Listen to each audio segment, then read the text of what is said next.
what is known as a Title 59 Notice of Tort Claim. In New Jersey, in order to preserve certain claims someone may have when they sue a public entity, they have to first file a Title 59 Notice of Tort Claim to place the public entity on notice that they intend to sue. And then the state statute essentially calls for a waiting period of 180 days, and if the municipality doesn't come to the table to attempt to settle the issues, then the lawsuit could actually be filed. And that's where we are in terms of where the matter stands going forward for purposes of the Title 59 Notice of Claim and the potential lawsuit. Now, to date, all 5 have filed their Title 59 Notices of Tort Claim along with all attachments. That's filed with the municipality, and of course, as a result of that filing, it all becomes public record. And that's where we stand right now in terms of at least procedural history. So it's a suit against the chief and the department? It's not an actual suit. Oh, well, it's the notice of claim, but the yeah. named defendants, if the matter doesn't settle amicably prior to filing a suit, it would be the Township of North Bergen, Robert Farley, the current chief of police, and probably certain other superior officers. Right now, we're looking at maybe 2 other superior officers. And what do these officers, the plaintiffs, what do they say happened? Well, have you had the opportunity to look at the Title 59? There you go. Okay, so there, since the chief, apparently Mr. Farley was sworn in approximately 1 year ago. As soon as he became chief, the retaliation, the actions on the job, Mr. Farley's actions on the job, ostensibly immediately changed. In other words, as soon as he's sworn in, he then begins to do certain things within the department. As these things initially, or these acts are initially, for want of a better word, reflected by Mr. Farley, they get worse and worse. They progressively get worse and worse. Comes to a point where, out of our 5 officers that we represent, 2 or 3 immediately begin to say, "Hey, listen, this is not just pranking anymore. This is getting, a little out of control." We're a law enforcement agency, so they would advise, the chief himself, Mr. Farley himself, as well as others, that these actions are getting out of control.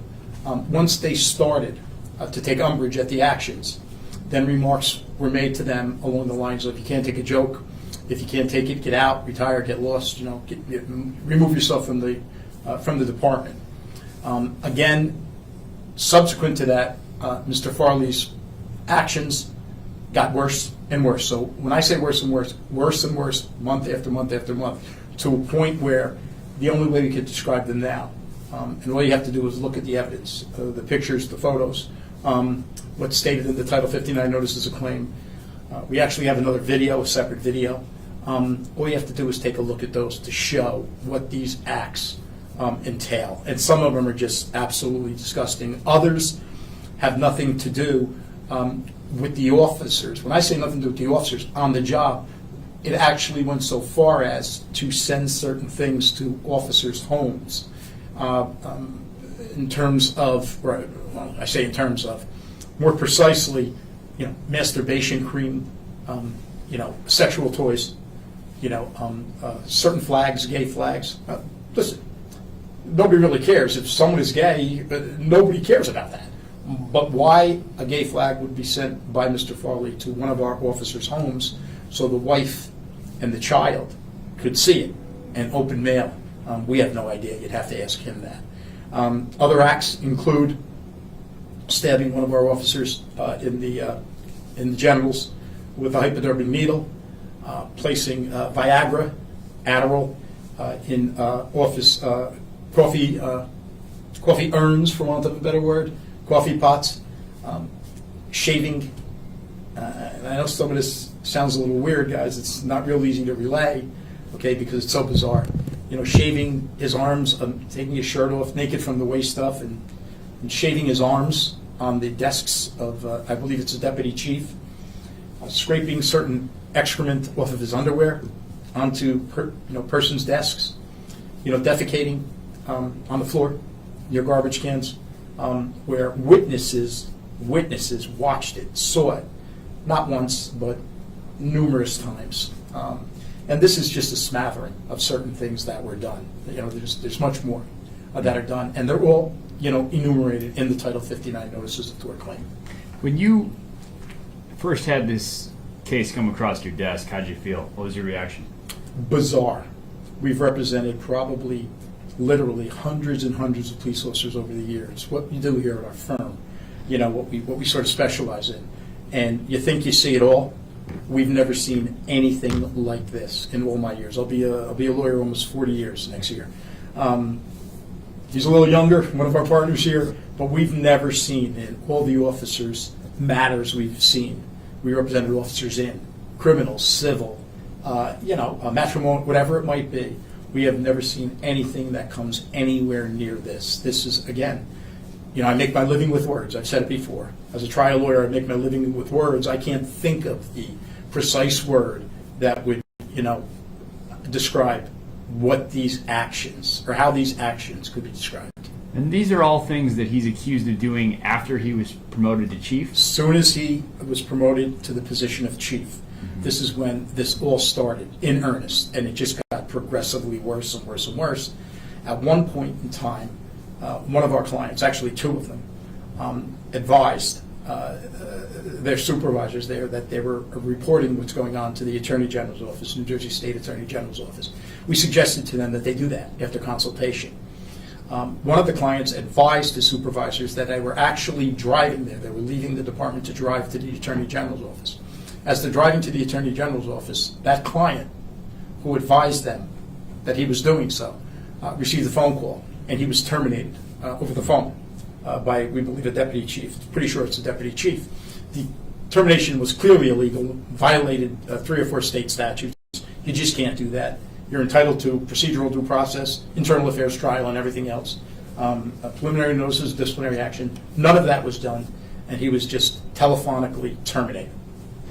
So is he terminated now, or is he currently technically employed still by the department? Or as a result of the illegal termination, we contacted North Bergen.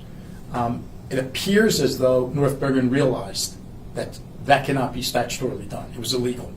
So then they noticed him subsequent to that with a letter that we received saying he's entitled to a hearing. And of course, we've requested that. That's where we stand now. But before that was done, after he was telephonically terminated, a letter was sent to everyone within the department. A memo was circulated within the department saying that Special Law Enforcement Officer 2, Michael Derrin, was terminated from the department. Why that letter was sent, we have no idea. You'd have to ask them. But it sounds like, and correct me if I'm wrong, but in terms of the administrative process, all of your clients in this case are all currently employed by the department. That is correct, but we're not sure. When we say all of them, Special Law Enforcement Officer 2, Darren, he was terminated. We've received nothing in writing that precisely says, or specifically says, that the termination is not effective. All he received subsequent was he's entitled to a hearing. Now, was the termination ineffective? Of course it was. It was illegal. But I think that's a question most respectfully better asked of Bergen. So the township has released a statement. They say they have full confidence in the chief's leadership. They strongly deny these false and outrageous allegations. They say that your clients are disgruntled officers who are resorting to attacking the reputation of a dedicated public servant to further their own selfish goals, in their words. Your response to that? Complete and utter rubbish. There's no other word to say that. Let me tell you why. First of all, you have documentary evidence. You have photographs of certain things that have gone on. Fact. Other times you have witnesses, numerous witnesses, who've seen defecation, who've seen what was delivered or sent to one of our clients' homes. That's number 2. Number 3, all of our clients have straight out told us they'd have no problem whatsoever taking polygraph exams immediately. Now, we understand the admissibility of polygraphs in the state of New Jersey, but the fact of the matter is you're not going to have 5 law enforcement officers who say straight out on initial, listen, I want to go on a polygraph. I want them to see that everything we are saying is accurate. And again, more than that, the Title 59 notices of tort claim that have been filed are very, very fact-specific and are in fact supported by either documentary evidence, photographs, or not 1 or 2 witnesses, numerous witnesses. Is there a reason you know why those officers aren't here, why they're not speaking out today? Straight out fear retaliation. At this point in time, what we've done, via a writing. We wrote directly to the Attorney General's office requesting that Mr. Farley be relieved of his duties, or at least de-armed or disarmed.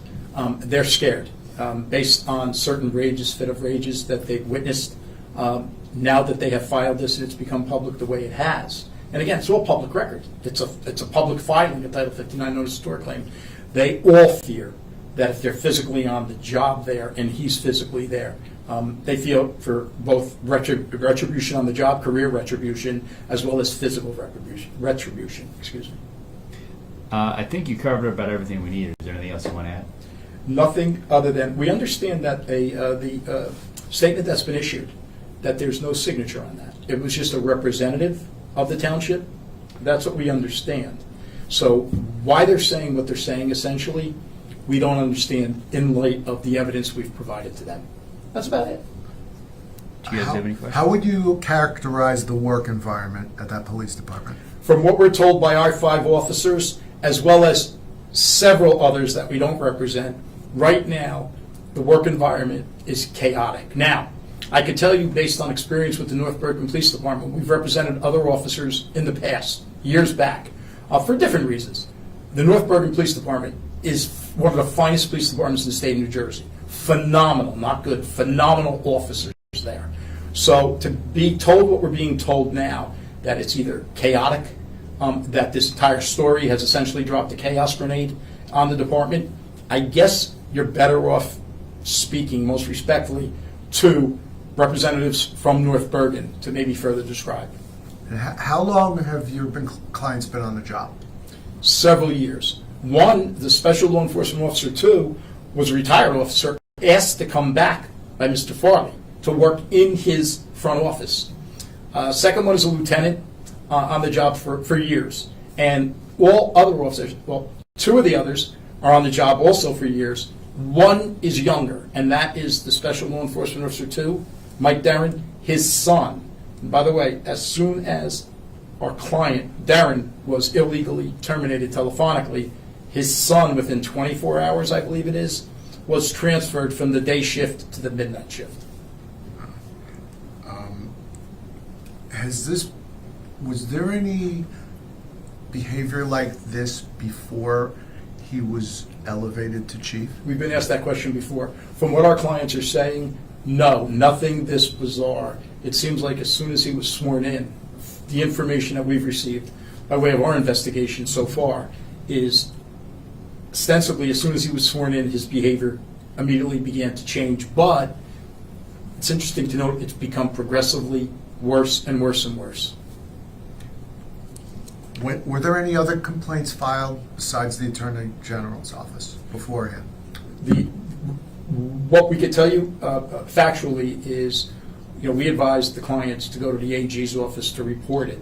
The Hudson County Prosecutor's Office is a fine office, but because obviously North Bergen is right there in Hudson County and works with that prosecutor's office, we believe that the chief law enforcement office in the state, the AG's office, was the proper entity to investigate. And we can tell you factually that our clients have in fact reported everything that's going on to the AG's office. They've referred the case to the prosecutor's office, according to their statement. Is that a good idea, do you think?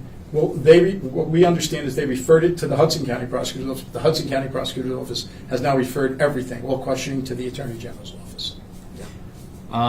Do you have a copy of the filing with you? We have copies of the filings that just about everybody has thus far. Right. We We have the digital copy. I just thought it might be, it might help us course. visually if we had a shot, if John got a shot of like me and you, and maybe you're flipping. You guys could. We'll print it out for you right now. Everybody else who's coming all day long has asked for that. We'll give you a copy right now for you to take a look at. Okay, sounds good. Is it too early to ask what you're seeking, what the officers are Absolutely seeking? not. Everyone else has today. What they're seeking, number one, of course, they're looking for remuneration, monetary remuneration. However, number one is that he be relieved of his duties. Okay, nobody wants to hurt him. Our clients, no matter what they've been subjected to, have made it clear to us. Nobody wants to hurt the guy, but he needs to be relieved of his duties. Number one. Number two, he needs to be disarmed. We've requested of the AG's office that he be relieved of his duties and disarmed. Okay, and then of course, as a result of what they've gone through for the last year, we're looking for some sort of financial settlement. But again, let me make this clear, the financial settlement is not, that's not the key here. They want to see him relieved of his duties so they can work day to day on the job and continue to do what they love. Would criminal charges be appropriate here? Completely up to the AG's office, but I can tell you this, I worked, I'm a retired first assistant, Essex County prosecutor, and I can tell you that certain of these actions, okay, if proven, right, he has his right to, these claims have to be proven, but if proven, several of them are criminal in nature, but that would be up to the Attorney General's office, see what they would decide there, what their investigation reveals. I'm good. Good, guys? Terrific. Take your time, guys. If you want water, coffee, and then we'll bring in what you need. Did you guys put out the pictures? Yep. And the video also, you guys put out? There's no video. There's pictures. Oh, okay. Okay. There is a video, but that waits. Okay. We're waiting on that. But we'll give you what we have here. If we could get a shot of you with the filing, that would be very helpful. Yeah, we'll print that out. It takes a little bit because Okay. there's 5 of them in a couple pages. Can we Yeah. bring that and bring it back in? Yeah, Just give us and all the 5 photos minutes. were part of that filing, so that's Great. part of the public record aspect Great. of this. Okay, thank you. No problem. All right. You got it here, man? No, I don't. No, not you.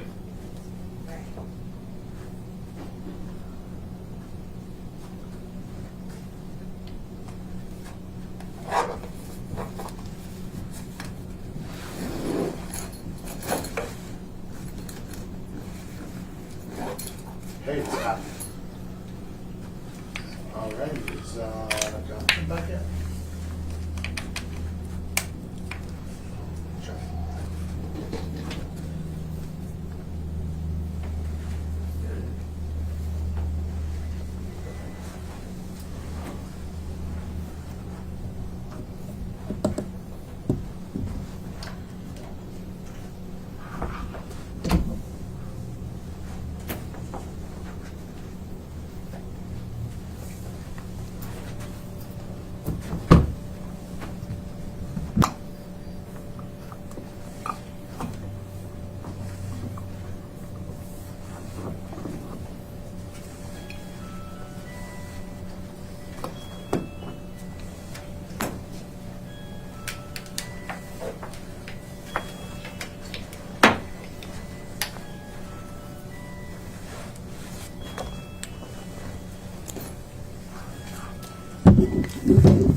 Yeah, but I thought I filled it was.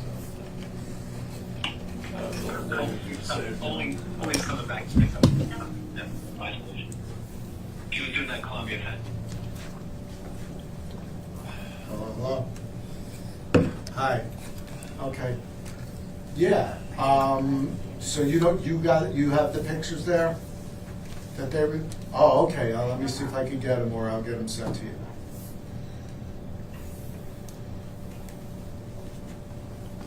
Hi, sorry about that. We're gonna do it in North Bergen by the police station. Okay. All right. Copy the notice of Bertini and who else? Wow. Ooh. Okay. Well, usually said Morrow. Usually good. Okay. Okay. I'll head up. Oh, so she's gonna both side it, right? Both side. Gotcha. Okay. Just fine.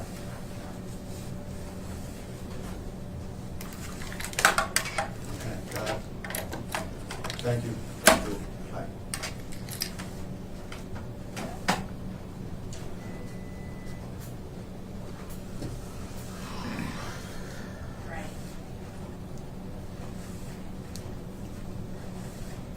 Hello?